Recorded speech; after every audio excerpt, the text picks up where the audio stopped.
Good morning and welcome to our Daily Scriptures podcast. We're in Exodus 17.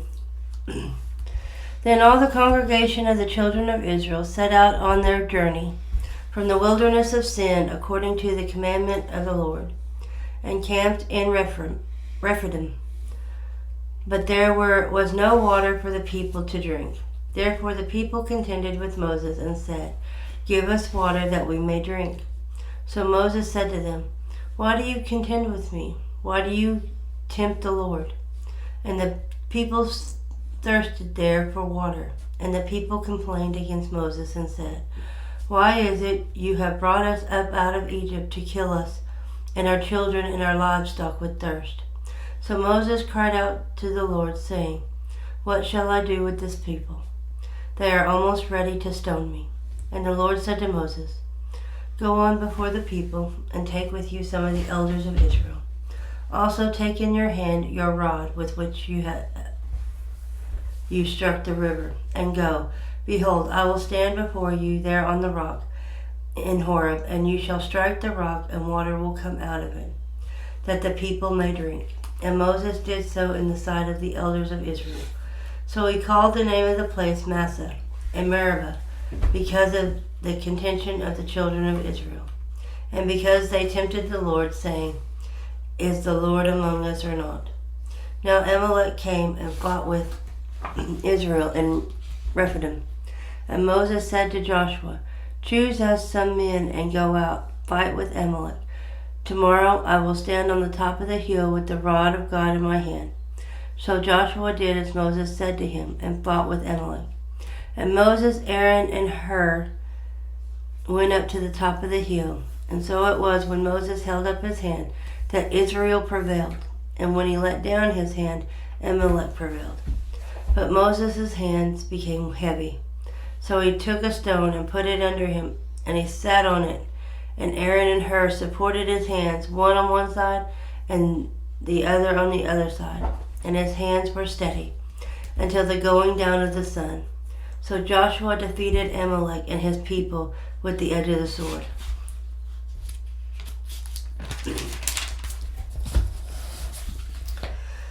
Then the Lord said to Moses, "Write this for a memorial in the book and recount it in the hearing of Joshua, that I will utterly blot out the remembrance of Amalek from under heaven." And Moses built an altar and called its name, "The Lord is my banner." For he said, "Because the Lord has sworn, the Lord will have war with Amalek from generation to generation." Chapter 18. And Jethro the priest of Midian, Moses' father-in-law, heard of all that God had done for Moses and for Israel his people, that the Lord had brought Israel out of Egypt. Then Jethro, Moses' father-in-law, took Zipporah, Moses' wife, after he had sent her back, with her 2 sons, of whom the name of one was Gershom. For he said, "I have been a stranger in a foreign land."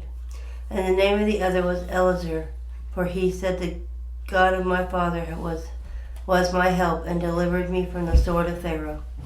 And Jethro, Moses' father-in-law, came with his sons and his wife to Moses in the wilderness, where he was encamped at the mountain of God.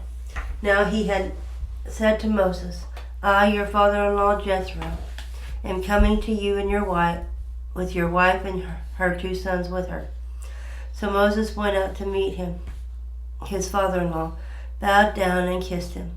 And they asked each other about their well-being, and they went into the tent.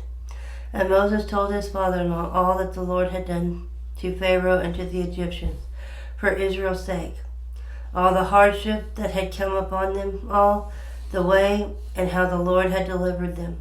Then Jethro rejoiced for all the good which the Lord had done for Israel, whom he had delivered out of the hand of the Egyptians. And Jethro said, "Blessed be the Lord who has delivered you out of the land of the Egyptians and out of the hand of Pharaoh, and who has delivered the people from under the hands of the Egyptians. Now I know that the Lord is greater than all the gods, for in the very thing in which they behaved proudly he was above them. Then Jethro, Moses' father-in-law, took a burnt offering and other sacrifices to offer to God. And Aaron came with all the elders of Israel to eat bread with Moses' father-in-law before God. And so it was on the next day that Moses sat to judge the people. And the people stood before Moses from morning until evening. So when Moses' father-in-law saw all that he did for the people, he said, "What is this thing you are doing for the people? Why do you alone sit and all the people stand before you from morning until evening?" And Moses said to his father-in-law, "Because the people come to me to inquire of God.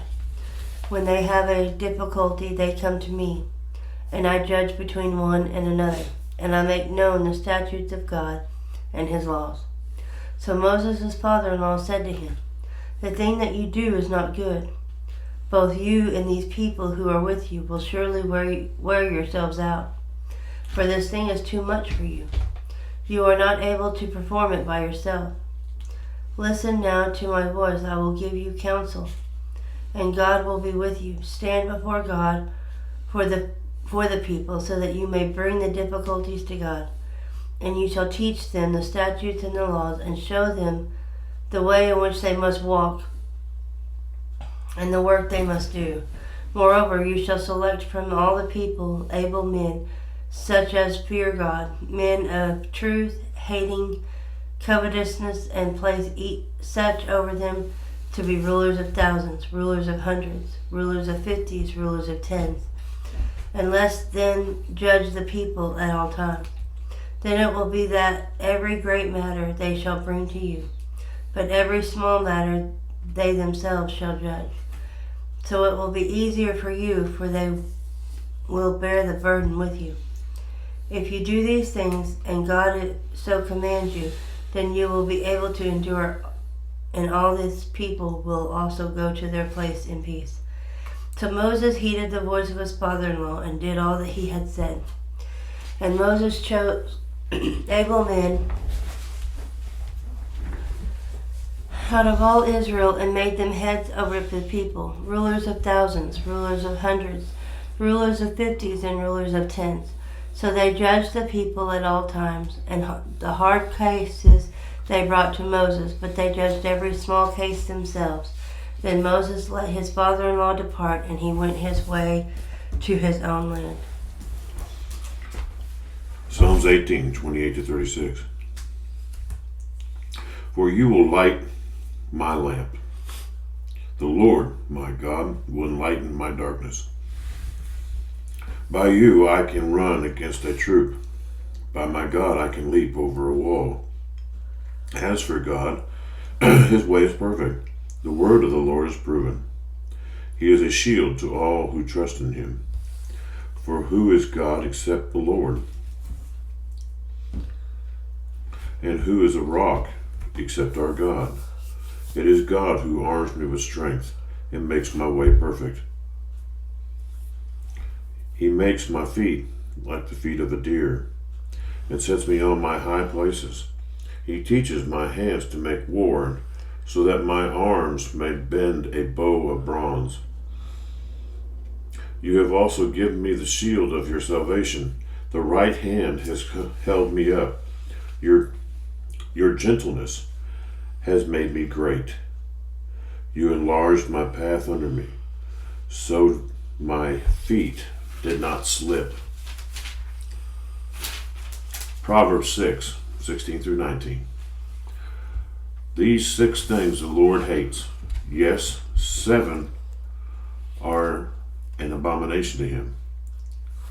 A proud look, a lying tongue, hands that shed innocent blood, a heart that devises wicked plans, feet that are swift in running to evil, a false witness who speaks lies, and one who sows discord among brethren. Matthew 22, 1-22. And Jesus answered and spoke to them again by parables and said, The kingdom of heaven is like a certain king who arranged a marriage for his son.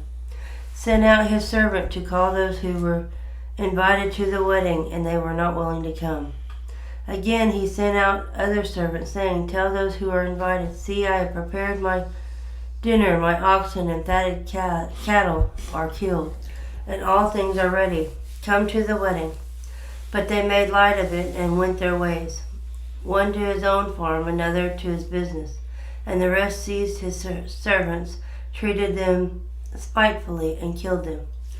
But when the king heard about it, he was furious, and he sent out his armies, destroyed those murderers, and burned up their cities. Then he said to his servants, The wedding is ready, but those who were invited were not worthy. Therefore go into the highways, and as many as you find, invite to the wedding. So those servants went out into the highways and gathered together all whom they found, both bad and good, and the wedding hall was filled with guests. But when the king came in to see the guests, he saw a man there who did not have on a wedding garment. So he said to him, Friend, how did you come in here without a wedding garment? And he was speechless. Then the king said to the servant, Bind him hand and foot and take him away, and cast him into an outer darkness. There will be weeping and gnashing of teeth, for many are called, but few are chosen. Then the Pharisees went and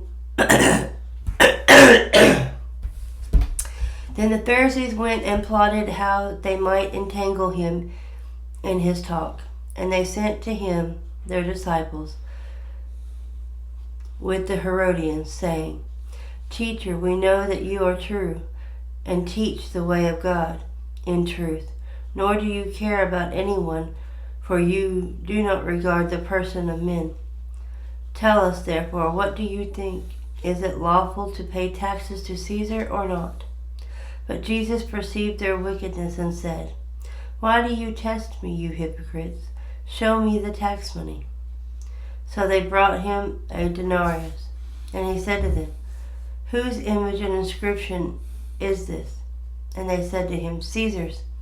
And he said to them, Render therefore to Caesar the things that are Caesar's, and to God the things that are God's. When they had heard these words, they marveled and left him and went their way. Thank you, and join us tomorrow.